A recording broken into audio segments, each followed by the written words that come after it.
Brand new Douglas Moore Slick Handle Merry Widow, available right now in the inventory at Crossroad Q's. I want you to enjoy this Bacote with me for a moment, and I'm going to tell you a cool backstory about this particular piece of Bacote right here. So Bacote is the wood that is on the top of the Q, which is known as the forearm or the nose, as we like to call it.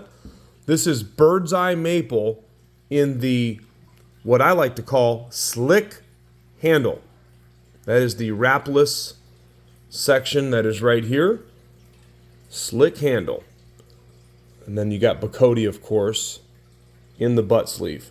Very, very, very, very, very, very special Bacote.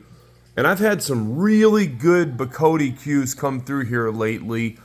Bacote is one of those woods that if it's made by a good Q maker, I'm talking about the Q is put together well, you can almost bet the farm that it's going to play really good. So of course you've heard me talk before about ebony, Birdseye maple. There's different woods that have different properties that are known to play good, right? Bacote is a really stable wood that just has a super solid hit to it. Some people think it's a really beautiful wood. Some people don't like to look at it at all. I think it's really cool how it's kind of got like that tiger stripe look to it. But in any event, this Bacote right here was actually sourced. It was cut down back in 1978. The tree was cut down in 1978. It was imported here to Indiana by a cabinet maker who let it sit in the shop and only cut a few pieces of the log that he had.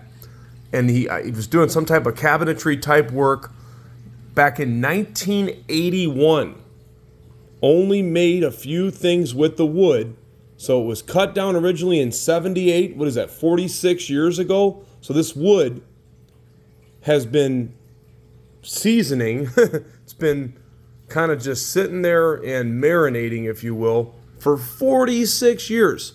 But in 1981, he made a few cabinets or whatever he was doing with the wood, and then it sat in the shop for an additional 40 years. Okay, so Doug Moore was able to source a big piece of this wood, so he told me that this was the first Q that he's made out of it, and he's planning on making me some more Qs out of it.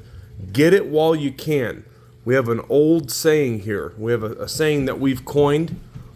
Old wood hits good. Old wood plays good.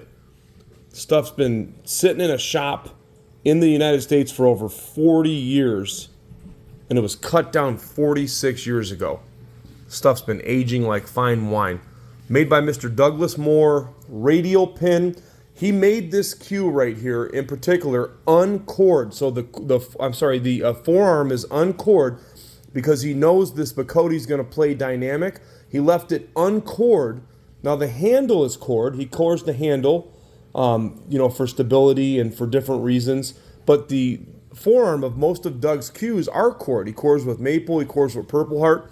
He chose to leave this uncored because he knows that Bacote is going to hit so good that he wants whoever gets this Q to really feel the true hit of that Bacote. You've got Douglas's dash rings. This is Juma and maple dash rings. Again, Birdseye maple slick handle. The Q itself, the butt, is 15.6 ounces. Then you've got two maple shafts. You've got a 12.9 and a 13, 3.9 ounce and 3.8 ounce. These are Madman medium tips. Try to say that forward and backward a couple of times. Madman medium tips. I've never used them, but Doug knows how to pick tips that play good because he's a great player. He normally uses the Ultra Skin tips. These are Madman tips, Tomahawk Ferrules, two maple shafts. It's really difficult to get these really good Q makers to make these Merry Widow Qs. Merry Widow means that there's no points on the Q. Everybody wants the Wrapless Qs, and nobody wants to spend big money. So here's your opportunity to get your hands on a truly custom-made Q, again with wood that's almost 50 years. 50 years since it's been cut down, 46 years to be exact. Douglas Moore, Bacote, and Birdseye maple, available right now at Crossroad Q's. Hit me up.